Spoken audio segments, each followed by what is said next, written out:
Yes, welcome in, Bridging Civil Tension, right here, 21.6 The Net. This is the show where we think, well, it's better to build a bridge than to blow it up.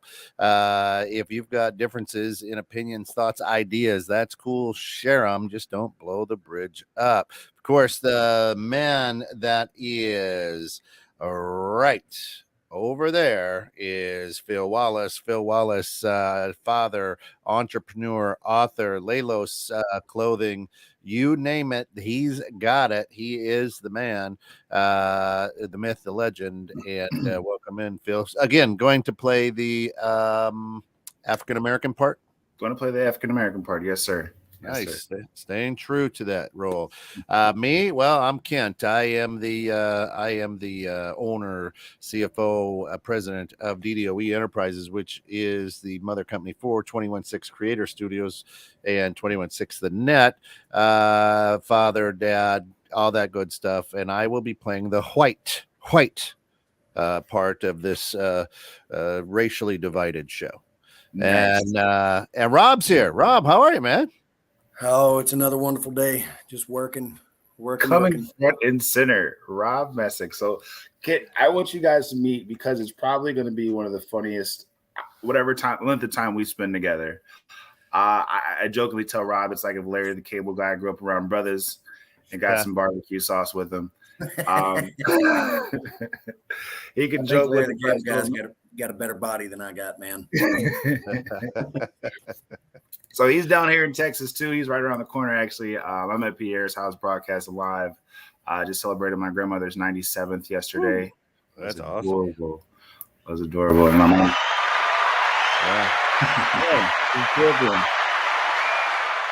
Shout out. Yeah, no, I'm wearing the bucket hat, Phil, because if I take this thing off, the glare off the head, just because the lighting here in the producer's booth looks bad. So all right, well, I can blind everybody and just do that, and now I'm really white. It's bad. Wow, that's worse than my legs, bro. That's it, Rob. You own a business, yes? No. So I kind of do like a freelance barbecue business, right? Nice. Where pretty much somebody wants barbecue, let me know what you want. I'll spend my time on the weekends, having a couple cold ones. It's always an option when you've got barbecue on the grill, and then just make food for them. I don't just somebody brings me the meat, I throw it on. Eventually, the goal is to have my eventually the goal is to have my own barbecue company, and it's kind of an interesting concept. I want to do $5 plates for everybody. I don't care what it costs. Donation only. Minimum donation is $5. And for families in need, they can come through and, $5, they can get a whole plate of good barbecue. And then, you're of course going to have people who are in there that are, they understand what the concept is, and they're going to obviously donate more. And I'll just take it as far as it goes. Yeah. I'll throw on $5.25. Yeah. I mean, anything counts. The concept is for people to realize that, the labor, number one, is a labor of love, and anything that we're doing to better ourselves can also be used to help somebody else, regardless of if it's pennies or dollars. It can help. And just want to take it for as far as it goes. And then other than that, I do auto glass full time. So broken windshields, door glasses, things like that. And I'm in Dallas, Fort Worth, which is like the hail capital of the world. Right. I don't know if massive hail down here. Yeah, well, there were like bowling balls coming out of the sky the other day. Yeah. If you look up a piece of hail that was actually Sanger, Texas, so it's just north of my area of operation. There was a hailstone that can fit like this. Yeah. Like a And bocce ball. It's crazy. yeah, it's an absolute destroyer. The thing looks ugly. If y'all want to Google it, it's the most gnarly hailstone I've ever seen. I seen that thing in the labyrinth. It's ridiculous. All right. Now, Rob, what got you into barbecue? Why barbecue? Why not cupcakes? Well, you can't barbecue just goes better with cold beer. I stay Yeah. true to my roots. I'm good with a dirty 30. I enjoy drinking beer in my off time. The dirty 30s. That's Bush Light, folks. Yes, that's Bush, Natty, Keystone, pretty Natty much Light, right anything here in the that was South, yeah. $15 for a 30 rack when I was growing up. That's a dirty 30. That's right. It's That's cold. right. It goes down the same, does the same thing. Cupcakes just don't go as well with beer, to be quite honest. They just they don't go well. What, in all seriousness, what got me into barbecue was I wanted to spend a lot of time around my family, and wanted to have an environment where friends could come over and is just really relaxed. And barbecue brings all of that. It brings camaraderie. You put a smile on people's face. It's just really amazing. Feeling when you cook and you see people's reaction when they have some good barbecue, and there's plenty of people that make plenty of good barbecue. I'm just as proud of my barbecue as anybody else is of theirs, but I just like to share that. It's one of my passions, and it's fun. So auto glass and barbecue. So he's helping the world see better through barbecue. There's your tagline. You know what? I would say so. Yeah. Get Rob sold me. He goes, Pierre, show him that video that I sent you. This is when I was first meeting Rob. And so there's a video of this pork shoulder. And so it's Rob holding part, and he does like this, and then like the pork shoulder just comes through, just falls right off the bone. I was like, oh yeah, this is surgical. And then he had us over, and then it was just fantastic. And we laughed so much my face hurt. Oh my gosh. That was when Curtis came over. That was amazing. So I have a neighbor who he's paralyzed from the waist down. Happened about 1.5 years ago, but this guy is one of the funniest people ever. And he's one of those guys that he has fun in the situation, right? Yeah. He's got lemons, but he's definitely making lemonade type of situation. And he says, well, I just figured I'd run down here. And he's got that type of humor. He can't walk, and he's like, yeah, I'm gonna run down here, and I'm like, oh my gosh, dude, like, no, you can't. You can't do this to us right now. And we all stayed up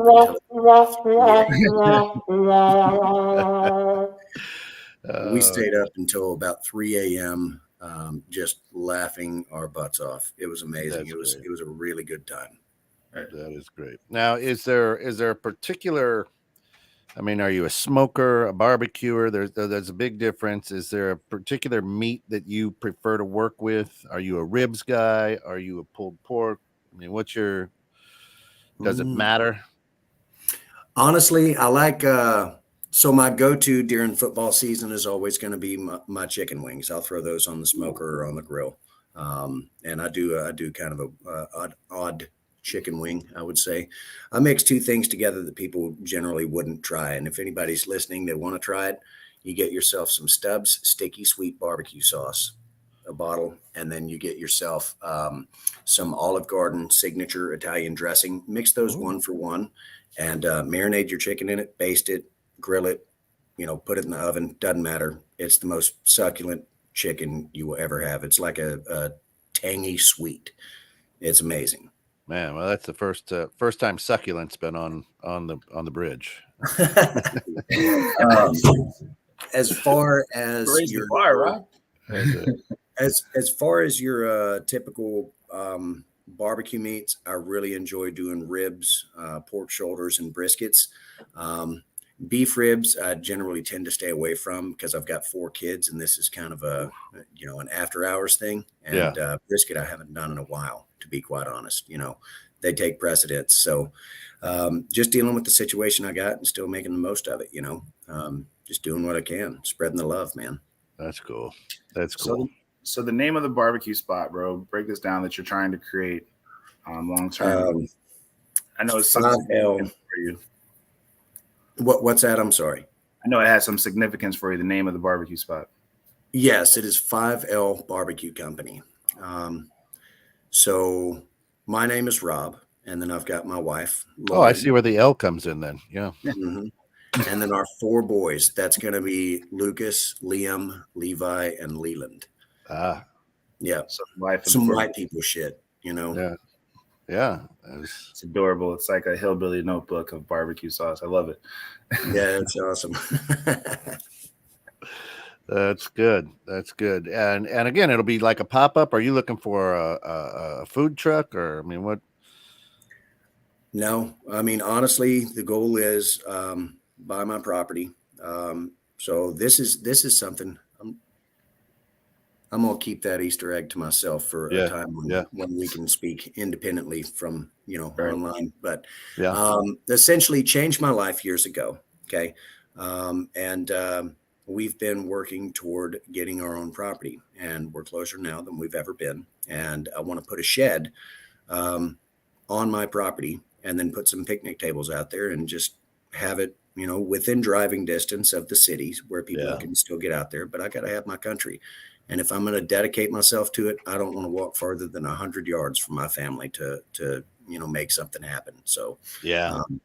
that's the There was dream. up in Mason City, Iowa, when I lived in Mason City, Iowa, there was this little, it was great barbecue. Basically, the dude turned his 1-car garage into like a smokehouse, and then he grilled, and it was a tiny little house that he turned into a restaurant. And you could get barbecue, beans, and slaw and beer to drink. That was it. That was his menu, right? So Mhm. whether it was ribs or pulled pork or brisket, whatever he had smoked or whatever, but that was it. And it was some of the best barbecue I ever had. But he was open until it was gone, right? So it was like he wasn't just he'd work on it, and if you could get there that day to get it, you were in business. If not, Mhm. SOL. Yep. You know, Oftentimes, that's how some of the best barbecue places operate. They roll until they sell out, and then if you didn't get there early enough, that's how you end up with people getting at a barbecue spot at 3 a.m. Yeah, yeah. it's amazing. Scott's just taking off, everybody. That's what I was doing, Scott. Appreciate you, Scott. Giles of the grounds there.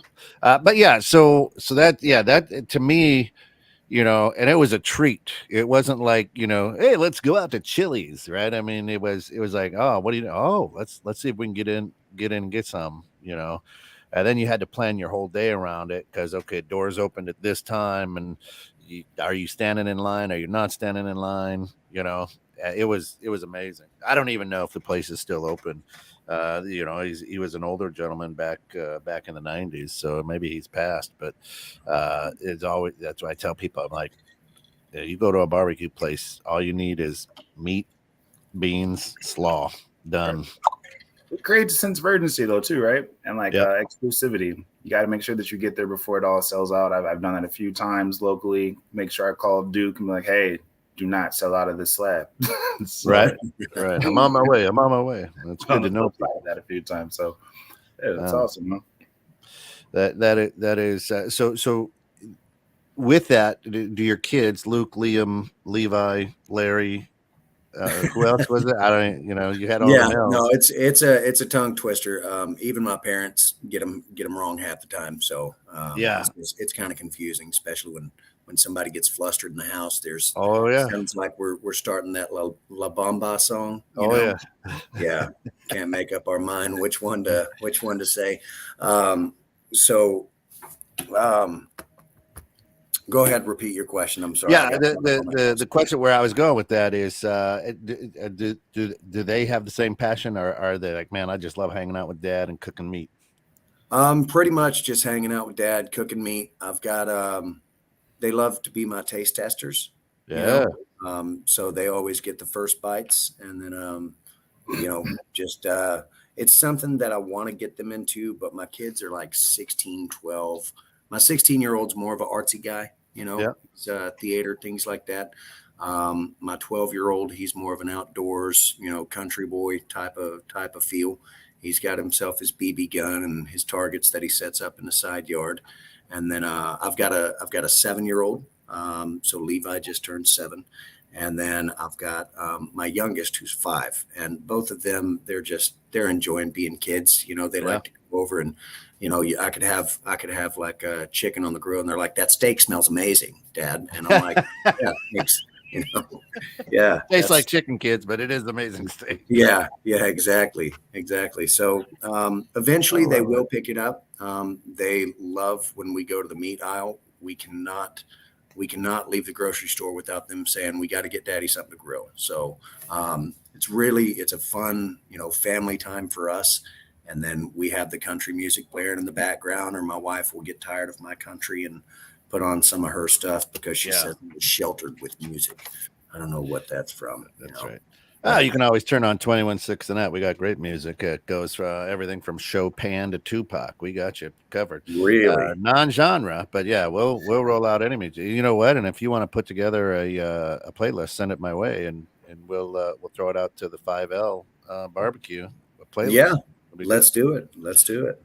Phil, what's your go-to when you're on the grill? I mean, are you a grill guy, or do you just go, well, let me go out and get it? I'd say Luke Combs. I go country with Rob. Keep it a country just because it felt like keeps me in the spirit of being out there. One thing, since we're on the topic, though, we'll come back to it. I want to give a shout out for Rob because he's not doing it perfect, but he's doing it right. I've gotten a chance to be around him and his kids when they're cooking out on the grill, and the conversation they have and that father-son time. It's amazing. He's never too busy to teach and love. And I think it's super, super cool, bro, that you make that time and you make that your focus. And it's fun watching the little kids from Talladega Nights light up. because they look like the ginger from ginger kids, and I was like, "Let's wrestle." He's like, "I'm gonna be on you like a spider monkey." And I was like, "You too, Uncle P." And but they just really love being around their dad, man. And it's cool watching you guys spend that time and teach and give them life lessons while you're doing your passion, man. So I want to say you may not ever do it perfect, but you're doing it right, brother. And I want to give you a shout out for that. Yeah, that's good. Thank you, brother. I appreciate it. But I usually get my camouflage trucker hat, University of Georgia, go out to the grill, throw the steak on, and that's my thing. I'm not as good as Rob, so so you're a steak guy. If you're grilling, you're throwing down steak. Really steak. If I do anything else, Rob's cooking it, or my dad's good with steaks as well. So I sub. I really do the assist. I'll be the hype man. He's really good at that. Really good at the hype man. Everybody needs their self a hype man like Phil.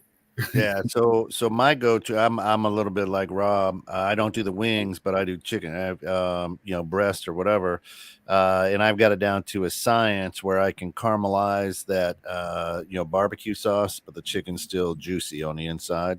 Ooh. The girls, that's hey Dad, you want to do your chicken? Well, we just had it last night. I know so it's all about. To me, it's about getting that barbecue caramelized on skinless. I go skinless, right? So you get that barbecue, but then when you cut open that chicken and it's still juicy, because too many times, right? And you trial by error, I'm sure, Rob, those chicken dries out and a little chewy. Oh yeah. So my go-to is the actual full wings from like Walmart, Kroger. They come in a pack of 14. I've got a family of 6, so I get 2 packs of that. Yep. And I just do it low and slow, man. And I really like getting the little spray butter. I can't believe it's not butter spray. Yeah. Yes, that right there will help the skin get super crispy. And then when you sauce at the end and let the sauce set on top of that crispy skin, it's nice, immaculate, buddy. Yeah, that is nice. Yeah. Whew. Yeah. We could throw one heck of a potluck if we wanted to, guys. And I'm just maybe we'll do a 216, Hey, let's do it. I'm still due to come up to Chicago, so that's it. Checking in on Twitch today, Diggs BT Dub 7. Nice. How are you, brother? All right. So when you're doing this, and I love the concept. It's are you afraid of the red tape? No. Are you afraid of the health department? Are you know what I'm saying? Yeah. So when in Texas, when you're dealing, at least to my knowledge, and I'm going to go with my redneck knowledge for as long as somebody says, "Hey, actually, There we that's go. not right." You know, As long as your truck is at least 6 feet tall, that's the floor. yeah, yeah, And it's a dually. Right, I'm with you. yeah. You know, it's funny. I just got a work truck, which is really cool. First brand new work truck I ever got, and it's first truck I've owned in like over 10 years. So, you know, my wife is like, "Really, you got a work truck, and you're gonna act like a redneck in it?" And I'm like, "Well, I mean, Hello. what are you surprised? You know, Right. you can't expect worse. You know, you see a fish, what are you going to tell it to do? Walk? No, Uh, you know." I give her crap all the time. My wife is a really good woman. So what we really enjoy doing when we're dealing with uh, I drew a blank. I'm sorry. I'm looking at emails and stuff from work as well. I'm sorry. no, that's good. No, I was just talking about the health department, all that good stuff. Yes. So as far as when you're dealing with that here in Texas, you've got like a donation only type of Yeah. thing, which means, you know, it's like more of a friendly type of deal. Like here in Texas, you can make moonshine, but you can't sell it, right? And you Okay. can only make so much of it, right? Huh. It's still kind of the same thing with food as well. Falls under that same category. You've got to go by your city rules. Sometimes they have rules about it, sometimes they Yeah. don't. But if you're flat out selling, like you've got listed prices with tax and things like that, then you know that's totally different. Then you fall subject to those laws. But Sure. whenever you're doing a donation only, you're not really advertising. You can have a Facebook group where you know you just got a couple people that are added into it, and you just say, "Hey, we're going to be doing this weekend. If anybody wants to come out and donate for the next cook, you know, that's the way that it would roll." And they'll leave you alone. It's a donation only. It's a nonprofit Nice. type of situation. So um, that's that's kind of where it falls. I'm not scared of the red tape or things like that. If it happens, you know, I'll adjust and Yeah. keep on rocking. You know. Deal with it. Yeah. There's out by Rockford, Illinois. There's a barbecue co-op. So it's kind of that same idea. It's only open, during the warm months, and different families, show up and cook on different days. Nice. And yeah, and it's the same. It's the same thing. It's hey, donate or it's a non for profit, I guess, or something where the money goes back into the next cook. Um, Hmm. I have gone by it several times. I've never stopped at it, but I always found that interesting on how it worked. So it must be similar up here, maybe then, because they don't, there isn't a menu. It's just whatever is being cooked that day, and you pull in. So yeah, Yep. It's Um, doing it for the passion. yeah. And now, let's say this happens, and 5L gets crazy. I mean, you're gonna take that, you're gonna franchise it, take it worldwide, or is it still? Listen, I'm gonna be on diners, drive-ins, and dives, and Guy Fieri's gonna come down and check out my barbecue pit. um, you know, I'll take anything as far as it goes. Autoglass wasn't even supposed to go as far as this. Sure, It sure, was a job that made sense, and I've been yeah, doing this for almost a decade now. You know, so I take what the Lord provides me, and just try and maximize on that, and work hard with it. You know, day in and day out. You've got to dedicate yourself to it. So, if it does blow up, I wouldn't franchise it, so to speak. I would. I mean, I would just say, hey, you know, I can front the money for you to open up this location. Same deal. You know, you're gonna make sure that this is getting done the way that it's intended to be. You know, but you got to have a lot of trust in somebody when you're dealing with that type of money, because if it's good barbecue, good recipes, yeah, there's a lot of money that can potentially be made. But when you're dealing with a nonprofit that specifically helps, you know, people in need, but you know, your average everyday Joe can come in there too and just get a $5 plate. You know, I think that if it were to be franchised, you open yourself up to a lot of dishonest people these days, unfortunately. oh And yeah, I wouldn't say that it's anything other than than a heart problem that this world lives with today. People want to look so much at the exterior of a situation rather than looking at the character of the man or the woman. Instead of looking at their color or creed or religion or anything like that. I've got friends from all walks of the earth, but that doesn't mean that I can trust any of them with the business. Trust is trust with people, So if it leads to that, and I can put it in other cities, then absolutely. But I mean, I just don't want it to be something where a bad person can step in and take advantage, because this is something that I want to cultivate for good and not allow anybody to use it for bad. Sure. One thing that I would be excited for Rob to franchise with would be the guidelines of how to operate a 5L location, right? And the principles of that location is going to stand by, and how to treat people, how to treat your employees, how to treat someone who walks in off the street, how you talked about we don't care about race, color, creed, anything like that. I don't know if you're being funny because you mentioned your friend earlier, then you said all walks of life, but that's neither here nor there. Wow. I'm gonna have to show him this after we're done. Curtis is gonna love that. That was great. Curtis had so many zingers. Hey, however they roll, it doesn't matter to us, right? Yeah. and we and that was the purity of the night, because we've talked about this, Kent. Rob, me and Kent went to this place in Woodstock. Woodstock is very countryish as well, and it's called the Red Barn. So imagine there's not a lot of diversity there. Right. And for what, Kent, hour and a half, 2 hours, our table was just set, and we got me, whites, Mexican, like we had big skinny the whole nine, and we are just, it is a roast. It is a celebrity roast. Hilarious. With so much love. With so much love. And then you see the other person know that Kent just got me with a zinger, and like, but that's my uncle and I love him to death. And he was going with, it was just in step with Rob and his buddy and Pierre. And Pierre provided so much material. Thank you, Pierre, for taking one for the team. He's good that way. Yeah, the world would be a darker place. Anyway, we just had such a good time. But I would love for Rob to have those principles taught to those who would franchise, because I think like kind of the principle like a Chick-fil-A has, where he kind of stands different. To hear Rob say we don't care about all the stuff the rest of the world gets caught up on. If you're not treating people with respect and love, man, then you're in the wrong place. That's not how we do business. No, we're not money hungry. If that's what you're looking for, find yourself a different franchise. Yeah. And I think getting back to the good basics of life, right, would be needed.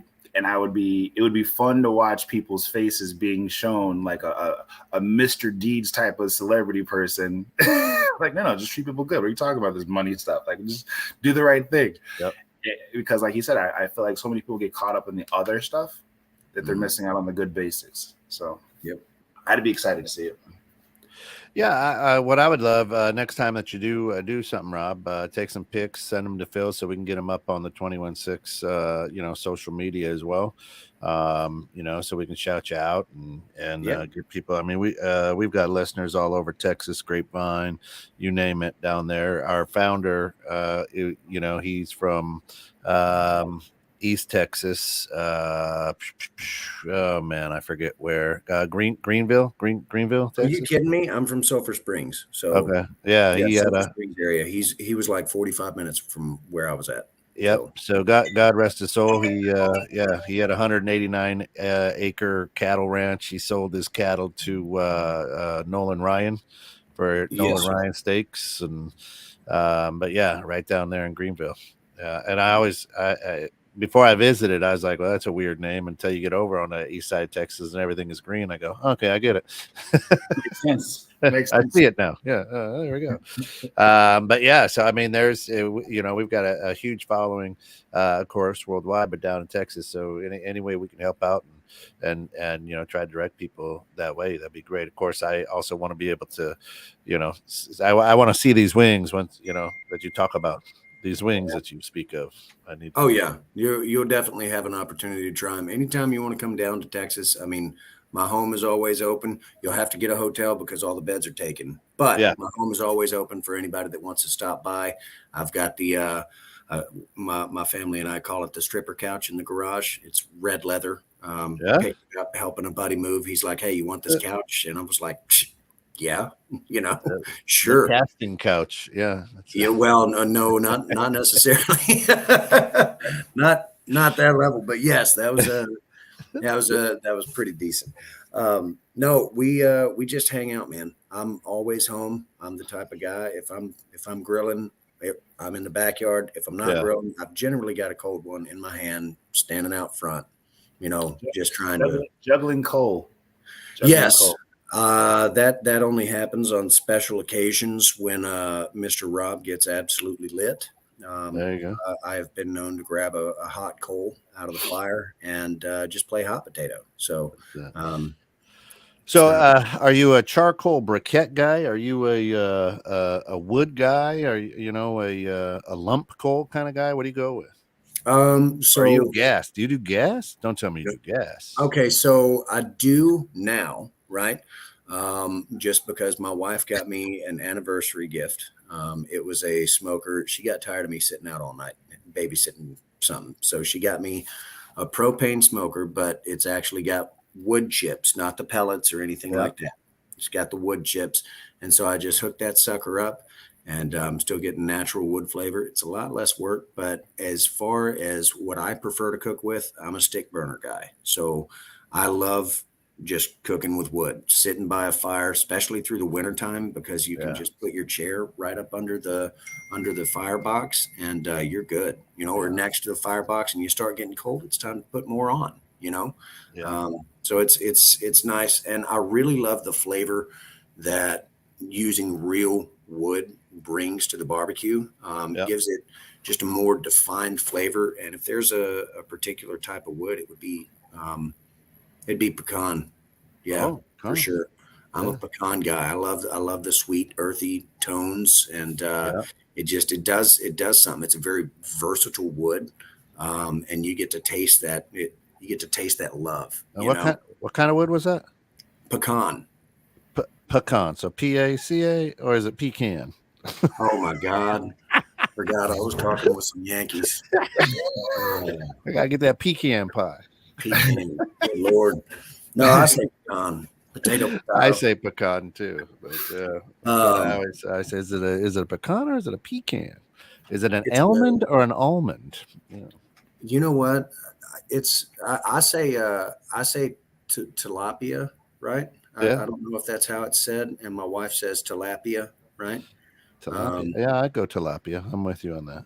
Yeah. The A is not supposed to be like a. That's right. But of course, two husbands were outvoted by the one wife. So, yeah, you know what? My dad told me when you get married, he said, son, you've got one choice that you can make for the rest of your life, and it's going to be a 50-50 shot. You can choose one or the other. You can never choose both. And I said, Dad, don't worry. I'm always going to be loyal to her. So, I mean, what's more important than that? And he goes, no, you don't understand. You're about to spend the rest of your life with a woman. You can be right or you can be happy. You can never be both. Okay. Now I understand.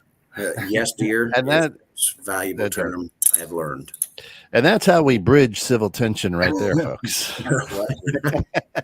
Well, to get into that, if I may. Yeah.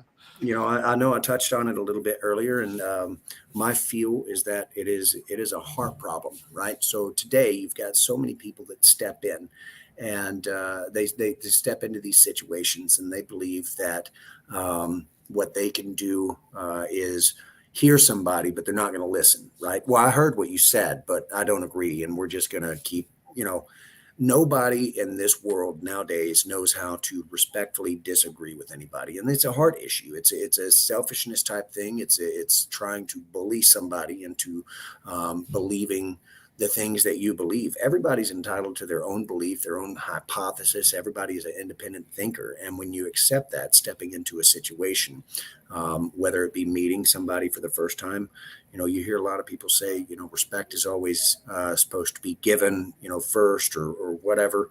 And then you've got certain people who say, well, I don't give respect until I get it. Right. So there's all these different variables of people that are going around. And what you've really got to understand is no matter what we think about our point of view, if it's right or wrong, somebody is going to feel equally the same about an opposite point of view. Right. disagreements have now become an ugly thing.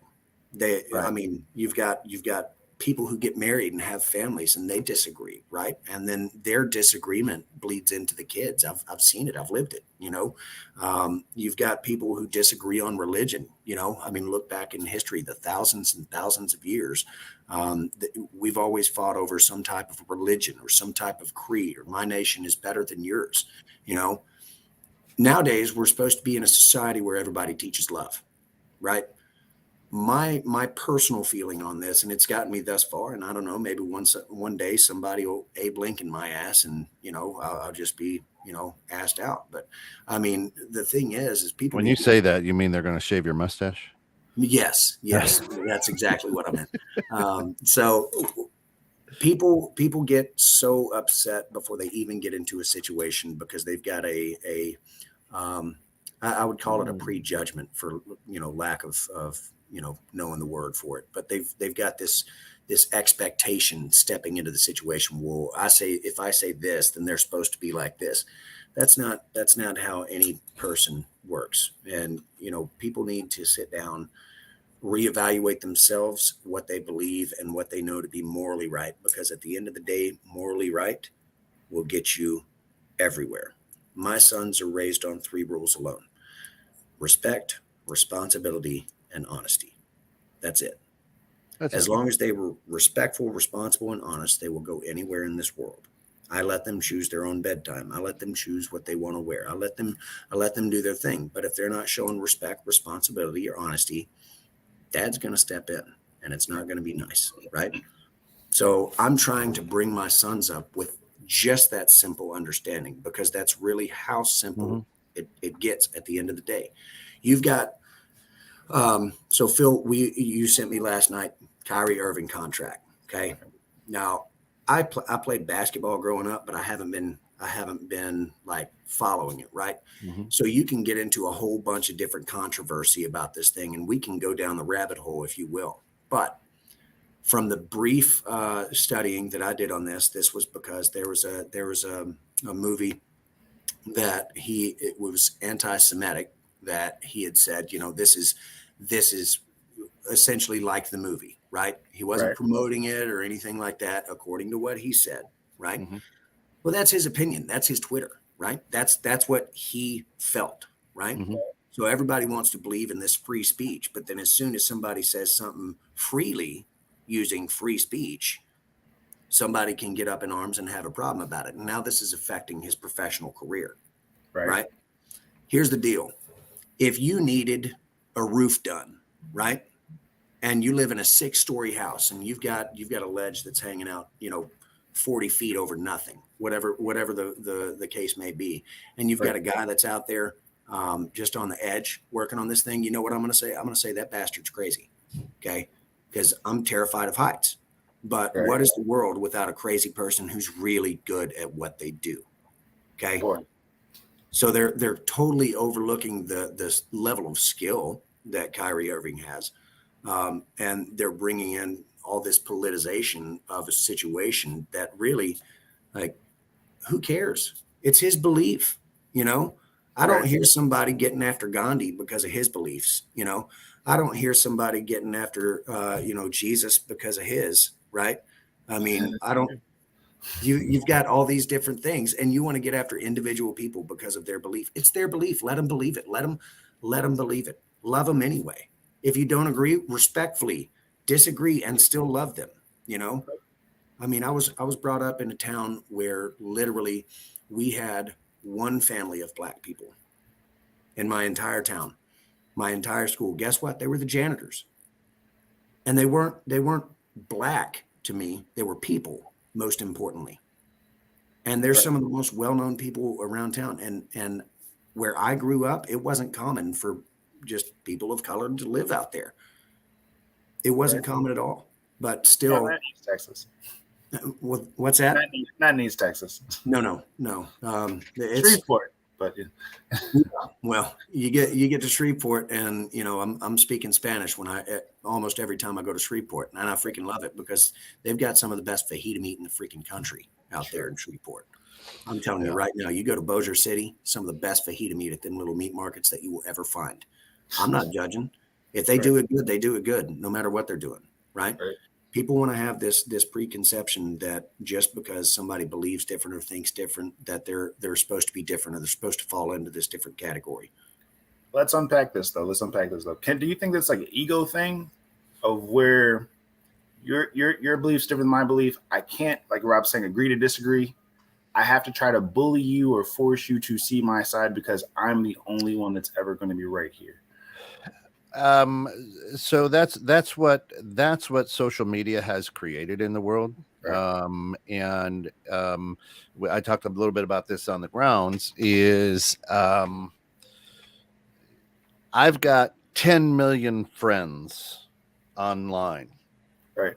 I've met 5 of them, but all these friends I have, who I don't know, never met, but I like to post that they did, are giving me a thumbs up. So now all of a sudden it's not about a relationship. It's about, am I getting that euphoric feeling to see that 6 people out of the 10 million friends that I have, what I call friends, are encouraging me to continue to be an ass. Right. So now it's like, yeah. Right. So to Rob's point, we've lost the art of conversation. We've lost the art of now. It's not a conversation. It's, did I win the conversation? Right. So then it's not about winning. It never will be. No, it never will be. For some people though, because you talked about, like, my 10 million are encouraging me to be an ass, right? So are we getting negative reinforcement as far as the scratch behind the ears for saying hurtful things, unloving things, right? As long as my following likes it. Well, it's not even the following. It's a small percentage. A friend that I have is a friend that I don't even know gives me a thumbs up on a comment where I'm being an ass. I might have 15,000 friends, but only 6 of them go, "Hey, yeah, buddy, yeah, what he said," right? And now all of a sudden I feel good. Like, hey, yeah, see, I'm not the only one. And I could run into this person at O'Hare International and not even know who they are. No clue. None. Right. Yet their opinion or their thumbs up matters to me. It's absolutely ridiculous. But at the same point with that is, we can't have division. I mean, it's great. I see you as a person. I love you, but we can't have division if we're all getting along and loving on each other. Right. Mm-hmm. And this world that we live in currently needs division, is what we're told. We end up in situations as well where people thirst for division. Yep. They create division, right? Division is only division whenever there are sick-hearted people in this world, right? Yeah. So you've got cops, you've got good cops, bad cops, right? Mm-hmm. You've got, I mean, just for contrast, I've got a young woman that works for me. She's from California. And one thing that she told me last week was the cops here are so nice. And she was like, in California, she's married to a Mexican. He's bald. He's got tattoos, right? So if he's driving, any of his stuff. Profile, yeah. Yeah, he's getting pulled over. And she's like, the cops here are so nice. They're not like that. And I was like, yeah, because they don't profile here. Assuredly, there are cops that profile around here. Uh-huh. She hasn't had a run-in with one. I haven't had a run-in with one. But there are cops that profile. I believe Pierre actually ended up getting popped by a local cop that was profiling him. Right. I mean, I was waiting to see Pierre, and then all of a sudden he's in jail. Allegedly. Allegedly. Yeah, but you gingers are soulless, so we'll just let you drive by. You scare us. It's a weird thing. It's actually kind of funny because I have seen myself. Okay, I have seen the effects of white privilege, right? So where you're seeing situations where who was that? Theo Vaughn, white privilege, man, missed that. That's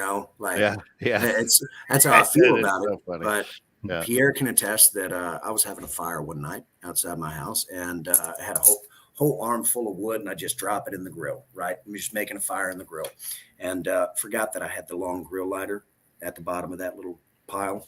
And so drop it in, and we're all standing around, and then all of a sudden, boom, just this huge explosion, right? Sounded like a gunshot.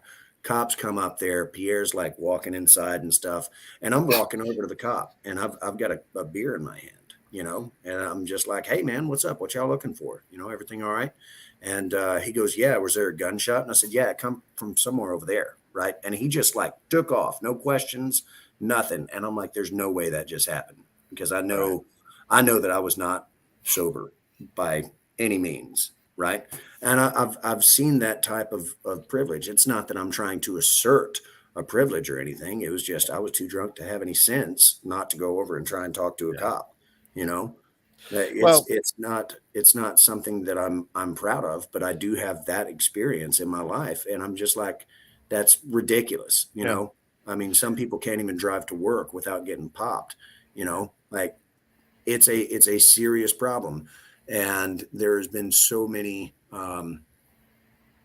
misconceptions put out there, through a grapevine. And now it's that those misconceptions have turned into, or misperceptions rather, have turned into a reality for a lot of people. And, But my hope is, and I guess I'm starting to see it. So there's change that's happening, right? Is we as a people, at least in my circle, are starting to catch it, are starting to understand. So there was horrible, violence at, Juneteenth celebrations. And that's all that was said, right? Horrible violence. Mm-hmm. And people are starting to go, that's bad. But had it been a person of different color that had the pistol or did the shooting, it would have been blown up even bigger, right? So now we hear this and we see this. There's somebody who in the news didn't pay taxes on billions of dollars, and last name rhymes with Ryden, and this individual is getting a pass in our justice system. Yeah. Yet we saw in Atlanta somebody thrown in the hoosegow because allegedly they were, dealing drugs, running, cartels and everything. And it was the farthest thing from the truth, who got more time for nothing than perhaps this person whose last name rhymes with Ryden. Oh, yeah. Yeah. Right. It's ridiculous. There's a man killed over $20. Yeah. With a knee on his neck, but the billions can slide. Yeah. See, that stuff doesn't fly. Right. Right. Right. There is a constant double standard that has been enacted by people who began these processes before these were even a conscious thought for us. Yeah. And now it's left to people that are able to speak and able to do exactly what we're doing, sit down and have a level conversation about real problems. Those problems are there, right? Oh yeah. Yeah, and that's why I say, at least in my circle, people are starting to go, wait a second. Hold on. What, Gentlemen, you got to bounce? I'm going to have to jump out. I've got a lot of stuff going on. Appreciate your time, man. Next Friday, I believe I'll be good. Yes, sir. If y'all want me back in, and sure, we can pick up from there. Thank you so much. I'm sorry I had to cut and run. Just got to get things done, man. All right. Just pay me back in brisket, brother. It's all love. I got you. I love you, bud. We'll see you probably this weekend. Just come on over. We've got the pool up and running. So, bring your sunscreen. Okay. I don't want you to get drunk. All right. All right. Love y'all. Thank you very much. Rob, thanks, buddy. All right. Good stuff. Good guy. But, you know what I'm saying is that so this ugly, violent thing that happened at the Juneteenth rally is kind of just It's on the second, as we used to say in the newspaper world, it's on the second or third page, Yeah, right? I mean, I think the same thing could be said with St. Patty's, though, right? It's a bunch of drunk people fighting and wilding out in the street, and nothing to get said about it. Oh, that's what I mean. Year after all these people getting wasted, nothing has happened on this holiday. Right. But let's Right. highlight the tragedies on Juneteenth. All right. And that's why I say people are starting to Dan, how are you? Yeah, see, didn't even hear about the Juneteenth thing, right? Yeah, it was like here I think it was in Chicago. I mean, there were nine or 10 people die, because of an idiot. Run motion.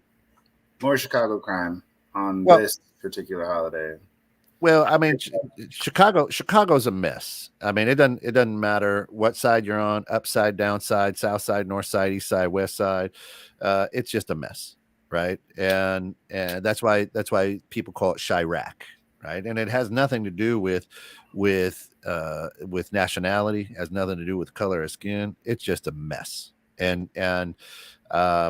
until that mess gets corralled, I guess.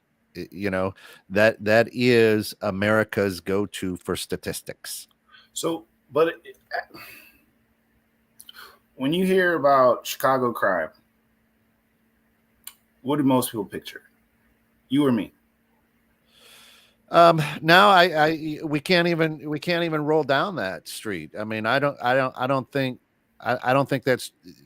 Now, like I said, it's just such a mess that it doesn't matter. And I think that now people's perception, Phil, is it's every color. It's not. Chicago? It's not that. Yeah. I mean, I know you would like it to be, but it's not. I would think like it to be. Yeah. What benefit would I get for me liking for it to be? Well, you keep bringing it up, right? No, so that means you're looking for that. Right. So if I buy a yellow car, all of a sudden I see a lot of yellow cars. Man, and you just mentioned it, saying that I'm looking for a yellow car, but I don't think it's that way anymore. I think a lot of people that I have talked to don't even see that. That's why I say in my circle, right? I can hear the McHenry in that comment. I'm just telling you typically what I see when I've asked people what they think about Chicago crime. They don't think about my buddy Kirk. Most people do not.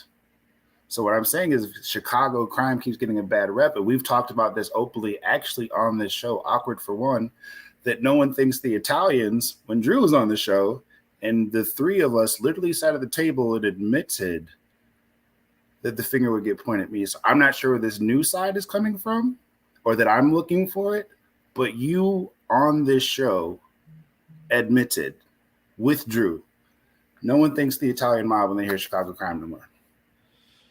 Unless the word mafia comes up. And then when they say mafia, we don't think of you, do we?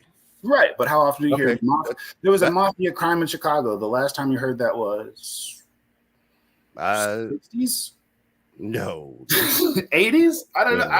Goodness. None of the posts that I see saw the Chicago mob shot 15 people today. I don't see that anymore. So I'm just curious.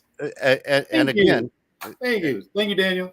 Yep. And again, if you're looking for a yellow car, you're going to see a lot of yellow cars.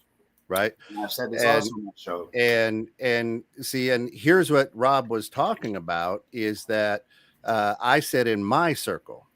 So again, here's you in your circle and Daniel in your circle trying to say this is what's right. Not at all. Oh no, it is. Hold the phone. You just brought up shows, you brought up times, you brought up spaces to say, Kent, I'm right. You said this. No. Kent, what I brought up shows was that you out of your mouth admitted. Now, if I said I only said this on your show, then you'd have a point. Mm-hmm. But if I'm saying you on this show said, yeah, I don't really think of the mob when I hear Chicago crime, then that's not me posing my belief. That's, hey, you've openly said multiple times when people think Chicago, they're going to think Phil. That's my opinion, yes. What I just said, though, and what you're neglecting to hear Okay. is you're neglecting to hear that I said people that I talk to in my circle. Okay. So that's the opinion of others, just as you said, hey, and as Dan said, hey, in our circle, they picture us, unfortunately. Right. We talked about our belief and our circles, though.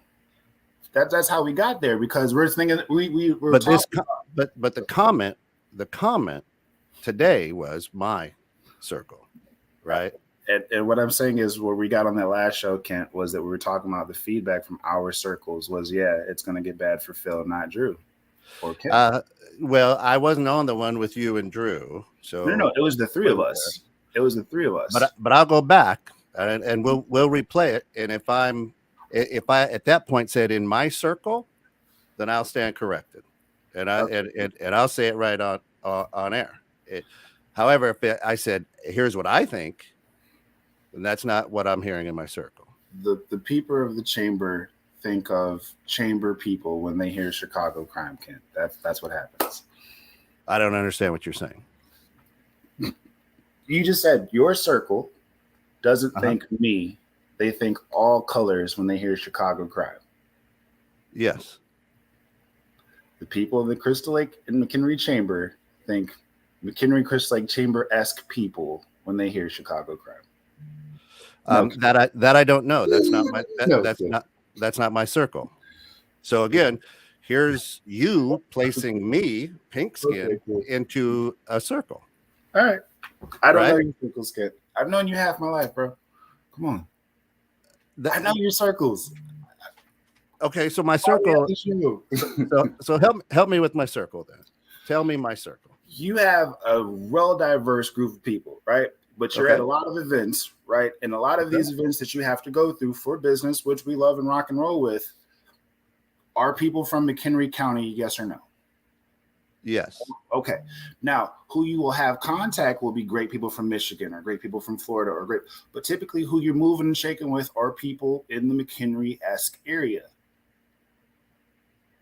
All over Northern Illinois, yes. I wouldn't say McHenry-esque. Right? Are you McHenry? Splitting. Yeah, I live. If I would say where I live, the McHenry-esque area. Where am I from? The McHenry-esque area. Crystal Lake with umbrella under that. Okay, so then you're in this same circle, right? So, which is why I'm saying when I talk to people in our circle, because the reason why I love you so much, a lot of our circle does overlap. If you talk to Andrew Hogle and I talk to Andrew Hogle, or you talk to Zoe and I talk to, there's a lot of overlapping. When I talk to people in that area and I go, hey, there's a shooting in Chicago, or Chicago crime. Who did the shooting? They don't think David. I'm not saying, well, it's up in the air of who could have done it. I'm not hearing that as much in that area, which is why Daniel, who also lives in Northwestern Illinois, is saying, they think me and Phil. Yeah, and then we'll agree to disagree. I love it because I believe that we're making progress. I believe people are seeing it differently. People are starting to understand the media and what they're trying to spin. Right. Several people I've talked to this week of every race, creed, and color, have brought that same incident up. Look, y'all didn't even hear about it. Okay, so here it is, another Chicago statistic. So it may be falling deaf on you guys, right? So, Dan says now the news only covers a certain few areas. I mean, mass media only shows the bad part of Chicago, and we're at, and he says, and we are at the head of it. Again, this gets pushed back to the third or fourth page. If it was a white that did that shooting, where would it be? It would be at the front page on everybody's mouth. And that's what people are starting to see is like, oh, wait, okay, we're falling numb to it again, right? It's saying it is what it is. And, oh, well, 10 more people died. That's what I hear. I don't hear them saying, 10 more people died because of black on black violence. I just hear there was 10 more people died from shootings this weekend, right? Unless it's unless it's biracial, then it gets on the first page. Otherwise, it's just another statistic to people. So people are becoming numb to the fact that, oh, another big shooting in Chicago. That's where they're at. That's why I say they're not seeing it, whether it's Latino, whether it's white, but unless it's biracial, it moves back to that third page. I think we're passionate about different topics. I think I agree with you that people are starting to look at situations and see who's pulling the strings. So I agree with you there. I think that people are numb, right? Where a Chicago shooting. But what I'm saying on this particular step is, but they're still picturing the same color shooter. They're still picturing the same area when it happens. But then I will agree with you that it gets more hype when it is a white guy shot a black person. But that doesn't change my point as far as what I'm saying is they're still painting that same brush of the color of the shooter. But yeah, it would get promoted more if a white dude shot a black person on national news.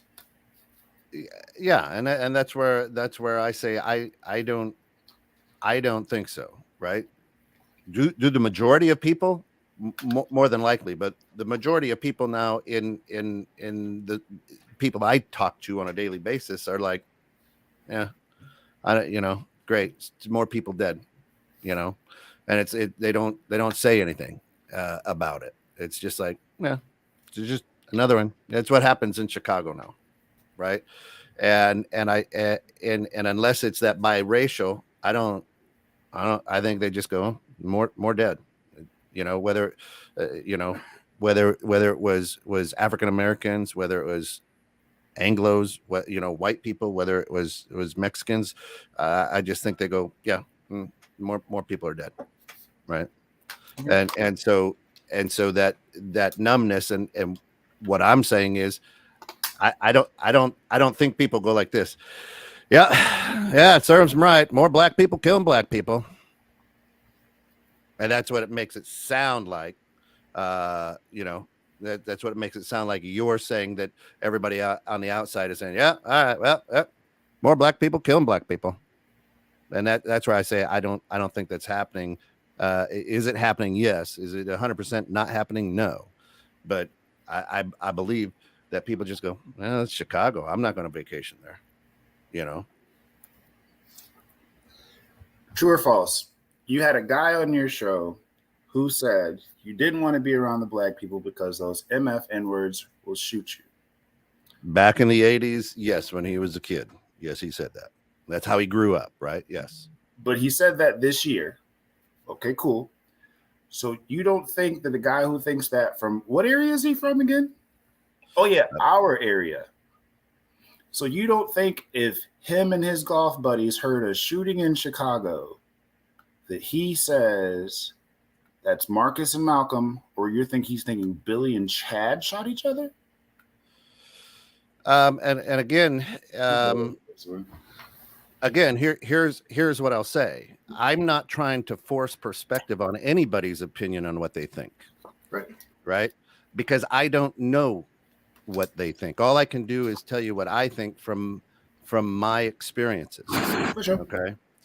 So for me, as this guy grew up that way, for me to say that he still thinks like that, sure. If he's in his 50s, again, we've talked about it on this show.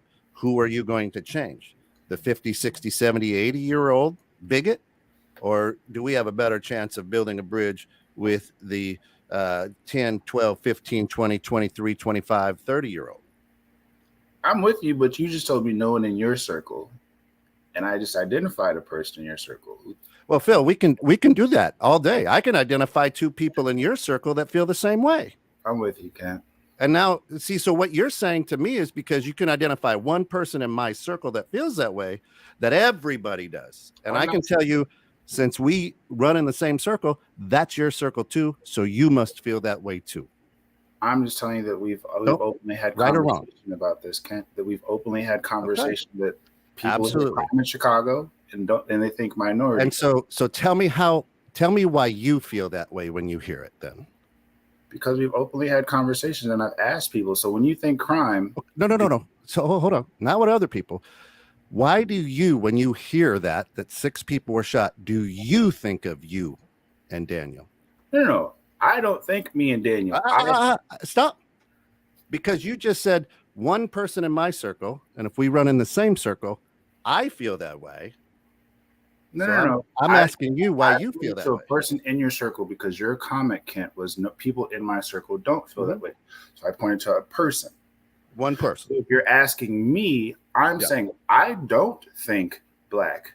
I think this is going to make it harder for me and Daniel, no matter what the color shooter was. But on our show, you said, yeah, we think of people like me. I said, so you think of people like I said, people think of me and Daniel. They don't think of you and Scott. They don't think of Drew. That's what I said, Ken. So that must mean you think of that too, then.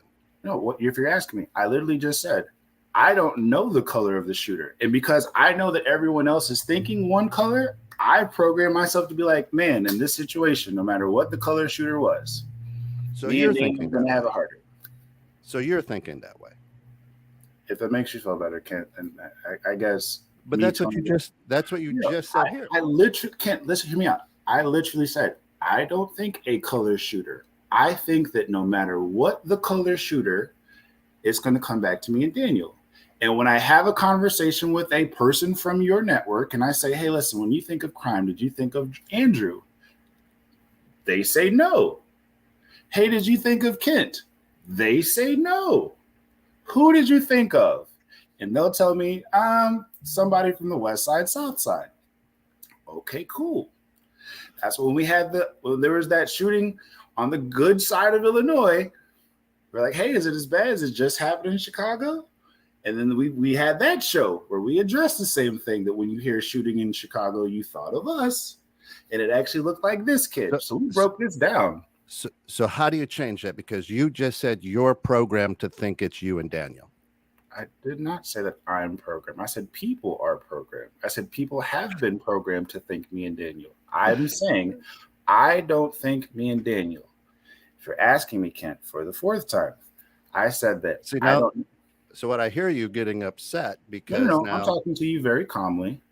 Now, if you're looking for that yellow school bus, what I said is that I'm not thinking of a color. Here's the bottom line. No matter what the color, me and Daniel are going to get the kickback, and I said that very calmly. But again, on the side for the 4th time, right? And I'm very calmly saying the same thing again. Absolutely, I can calmly say it too. Because when I'm saying I'm not thinking of a color. Also.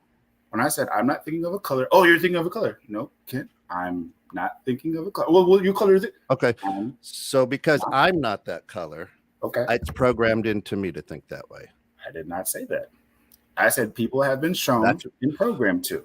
I didn't say any one color person has been programmed to. I said, generally speaking, the public has been programmed to think Chicago crime, and they don't think white. They no longer think Italian.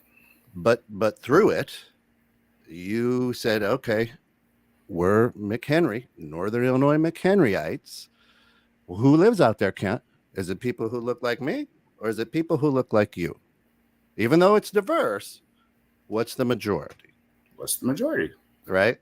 So again, now we can't talk out of both sides of our mouth in this conversation and say, no, hey, but if you grew up out here, you would have been, quote unquote, programmed perhaps to see when that comes up, that same person.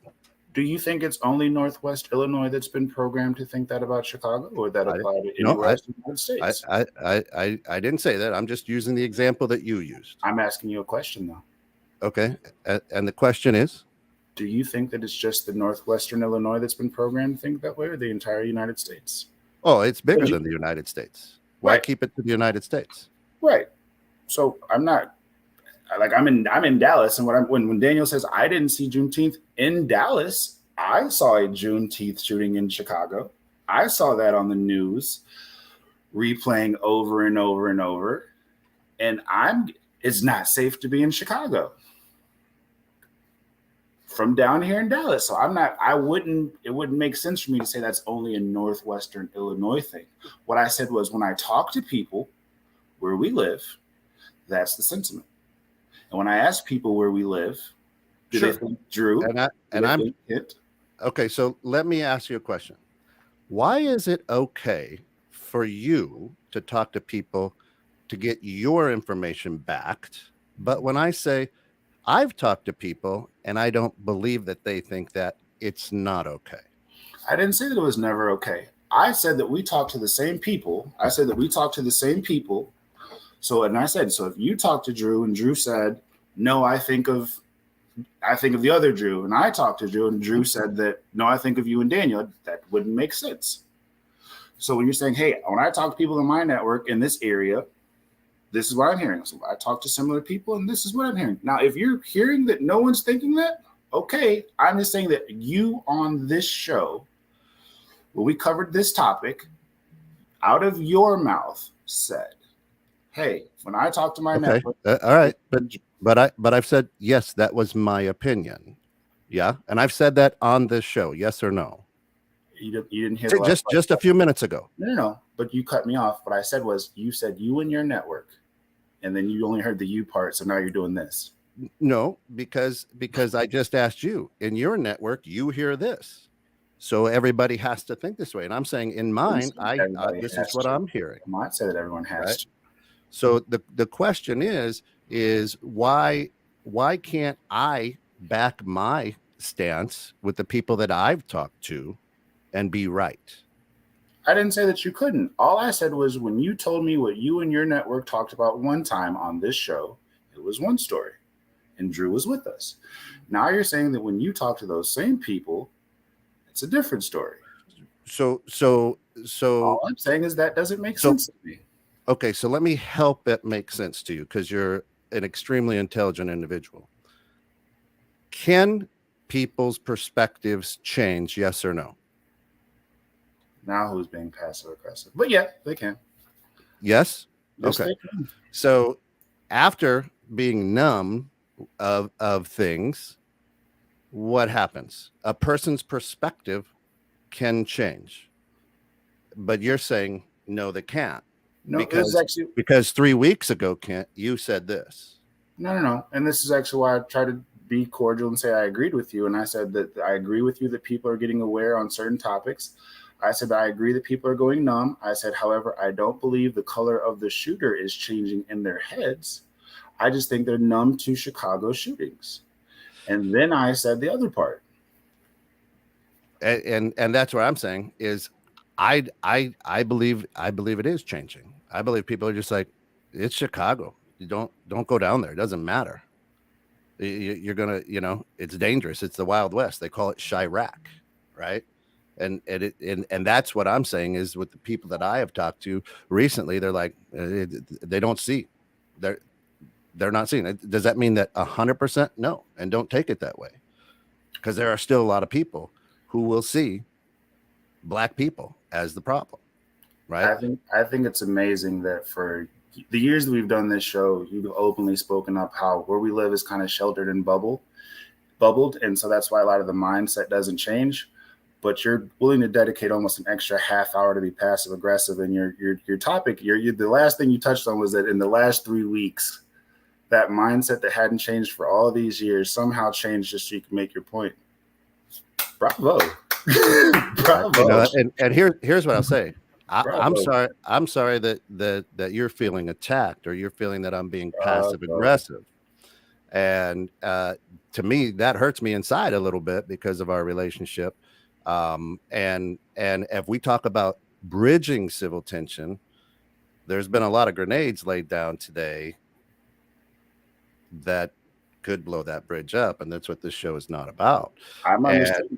But when you look at whoever's in the studio with you and say you're a smart person, and then you try to do your thing, I'm like, man, he's doing all this just to say that the mindset that he admitted didn't change for all these years somehow changed in 3 weeks.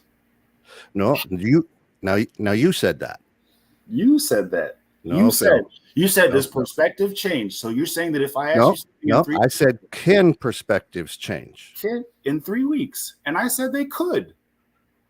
Now, I also have to point back to that you've said because of where we live, it's kind of bubbled and sheltered. So sometimes the news takes a little longer to travel and stuff like that. But now you're kind of basing it off that because you said something on a show 3 weeks ago that it couldn't possibly change 3 weeks later. And I'm like, but you're telling me it doesn't change in the bubble. So In your words. So what you're saying is I only have conversations with the same 8 people every week. It's never what I said. I actually applauded you. So hold on. So perhaps the people that I've talked to in the last 3 weeks, Phil, were ones that I hadn't talked to. So could that perspective have changed? Maybe not. Maybe they've always felt that way. But you put it into the same 8 people that I talk to on a daily basis to say, oh, wait, now all of a sudden, magically, sprinkle dust on them. Allegedly, everybody's changed in kumbaya love. Maybe it's not the same people, right? So, again, what are we feeding? What are we trying to do?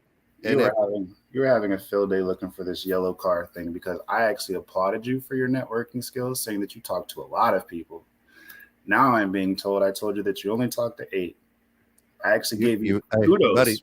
Buddy, you've done the same thing for the last 20 minutes to me. I gave you kudos for your networking skills. Right? I mean, you said, we'll agree to disagree. That's all for today, folks. Thank you for joining Kent and I on 21.6 The Net, The Bridge. We love you. Even through a conversation that you might agree to disagree, you can still love each other and talk through it. Doesn't have to go up the bridge. Absolutely. And listen, this is why I love Phil, because we're able to stretch each other, push each other, disagree, and still love each other, right? Absolutely.